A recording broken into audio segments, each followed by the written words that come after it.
सांसद है रमेश बिदूड़ी जी, उन्होंने बीएसपी के सांसद को भरी लोकसभा में बहुत आपत्तिजनक जो है ना शब्द यूज किए हुए और बड़े अश्लील शब्द यूज किए हैं, जिसको संसद की कार्रवाई से हटा भी दिया गया है। और बीजेपी बसपा सांसद ने ये कहा है कि यदि उसके खिलाफ कार्रवाई नहीं हुई तो मुझे संसद से इस्तीफा देना पड़ेगा। देखिए, जिस प्रकार से चाहे कोई एमएलए है चाहे कोई एमपी है, उसको देश की जनता देखती है और इस प्रकार के असभ्यता बातें मैं कहता हूँ किसी भी व्यक्ति के मुंह से शोभा नहीं देती और ऐसे व्यक्ति के खिलाफ कड़ी से कड़ी कार्रवाई करनी चाहिए। और जहाँ तक बीजेपी के लोग हैं, सांसद हैं, मंत्री हैं, आए दिन कहीं ना कहीं घमंड के घोड़े पर सवार हैं और इस प्रकार की बयानबाजी चाहे वो मंत्रियों के मुंह से है, चाहे वो सांसदों के मुंह से है, एमएलएज के मुंह से है, तो ये शोभा नहीं देते और ऐसे व्यक्ति के खिलाफ कार्रवाई करनी चाहिए। भाजपा अध्यक्ष ओम प्रकाश धनखड़ जी ने बीते दिनों बादली के कार्यक्रम में उन्होंने पब्लिक से कहा था कि मैं हार बेशक गया लेकिन पार्टी ने मुझे जो है ना दूसरे नंबर की कुर्सी में बैठा दिया, यदि मैं जीत जाता तो ये देखो खट्टर की कुर्सी पर मेरा कसूर। देखिए, ओम प्रकाश जी मोहरे लाल के सपने लेने लग गए और बादली की जनता ने सिर आंखों पर रखे थे, जिताए थे और बादली में कोई पहचान ना होते हुए भी बादली की जनता ने जो मान सम्मान उनको दिया, जो 11 महकमे के मंत्री बने और आज प्रदेश अध्यक्ष भी बादली की जनता की वजह से थे। पर जो ओम प्रकाश जी ने 5 साल जो दोनों हाथों से लूटने का काम किया, लोगों को अपमान करने का काम किया, अहंकार के घोड़े पर सवार रहे, वो लोगों ने नाड़ का सिरिया निकाला। देखिए, ये जनता है, ये आंखों पर बैठा जानती है तो गिरा भी जानती है। और जिस प्रकार से मुझे तो एक बड़ी हंसी आती है, ओम प्रकाश जी इसी दौरान निमाणा गांव में बयान दे रहे कि भाई थारी डिग्गी तो मैं बनवा दूंगा, बनवारी लाल मंत्री ने टिकट मेरे से लेनी। मैं ओम प्रकाश जी को बताना चाहूँगा कि जिस डिग की बात करते हो वो पेयजल के तहत 2.5 महीने पहले मंजूर हो चुका है। बनवाने की बात हो, मेरे पास सारे गाँव का रिकॉर्ड है और जो हमारे को जो ग्रांट मिली थी जो प्रधानमंत्री पेयजल योजना के तहत, उसमें वो आ चुका है। पर ये झूठ की राजनीति छोड़ दें और ये सपने हैं आने वाले समय में। मैं कहता हूँ कहीं से बादली की छोड़ो, हरियाणा में किसी कोने से इलेक्शन जीत नहीं सकता, क्योंकि जो उसने लूट और खसूट की जो राजनीति की, आज जो पाप का घड़ा इनका भर चुका है। और जब राज आने तो ये सब सारी इंक्वायरियाँ भी होंगी, पहले क्या थे, राज क्या है। राहुल गांधी जी कभी किसान के खेत में जा करके धान रोपाई करते हैं, कभी ट्रक में बैठ करके शिमला जाते हैं, कभी कुली के भेष में कुलियों के बीच में जाते हैं, इसको किस रूप में देखते हैं? देखिए, मैं एक चीज़ ज़रूर कहूँगा, मैं आदरणीय राहुल गांधी जी जब से भारत जोड़ो यात्रा शुरू की है, एक लोग ये बीजेपी के प्रचार करते थे भी राहुल गांधी पार्ट टाइम नेता है।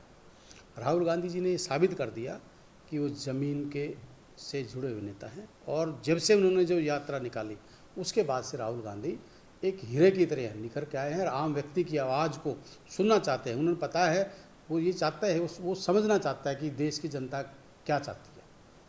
महल में बैठ के राजनीतिक नहीं करना चाहते, तो समझना चाहता है। और अच्छी बात है, किसान के बीच में, मजदूर के बीच में, सबके बीच में जाए तो लोगों का दर्द उन्हें समझने को का एक मौका मिलता है।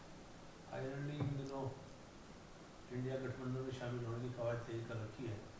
25 नंबर की रैली में कांग्रेस के नेताओं को भी न्योता दिया, बड़े नेताओं को, इसको किस रूप में देखते हैं? देखिए, अच्छी बात है न्योता देना, पर वो कांग्रेस उसको कितना स्वीकार करती हो तो कांग्रेस ने देखना। पर एक चीज़ जरूर है, आदरणीय चौधरी भूपेंद्र हुड्डा जी ने बिल्कुल सही कहा है, हमें यहाँ किसी के गठबंधन की जरूरत नहीं है। हम 10 की 10 लोकसभा जीतने में सक्षम हैं और आने वाले समय में हरियाणा में भी हम राज बनाने के उसमें पूर्ण रूप से सक्षम हैं। लेकिन भूपेंद्र हुड्डा ने तो ये कहा ना, अगर इनेलो के साथ गठबंधन हुआ तो मैं पार्टी छोड़ दूँ। ये किसने कहा, किसके पास है बयान?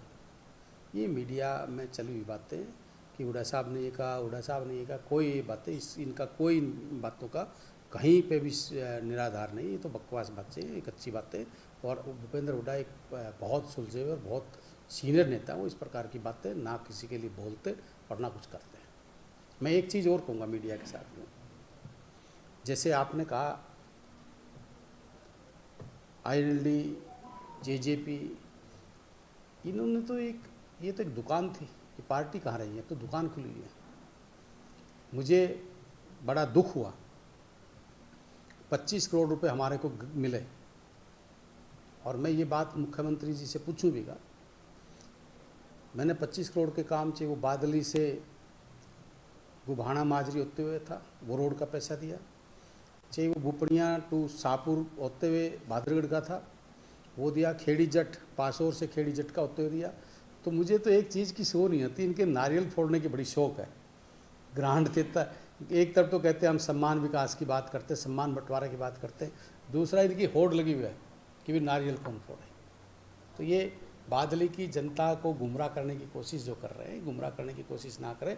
25 करोड़ की ग्रांट जो हमारे विधायकों को मिली है, उससे सारे रोडों का काम मैंने कराया है। ये जो नारियल फोड़ लोग कहते हैं कि नारियल फोड़ो, और भाई जेजेपी और जेजेपी वाले दुष्यंत चौटाला से पूछो ना आप।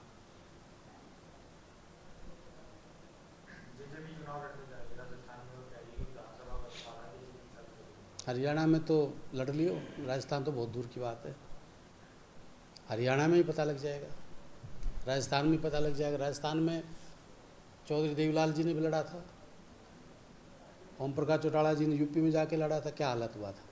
कारण क्या है, हरियाणा का लूटा हुआ पैसा हजम करने के लिए लोग इधर उधर भाग रहे हैं, पर इनका ना तो हरियाणा में कहीं खाता खुलेगा, ना राजस्थान में इनका खाता खुलेगा। जो हरियाणा का, जैसे पहले ओम प्रकाश चौटाला जी ने जो इकट्ठा माल किया था तो उसको हजम करने के लिए यूपी भागे थे, इसी प्रकार से इसने जो हरियाणा की जनता की गाढ़ी कमाई, खून की कमाई का जो था वो लूटने का काम किया, उसको राजस्थान में जाके हजम करना चाहता है।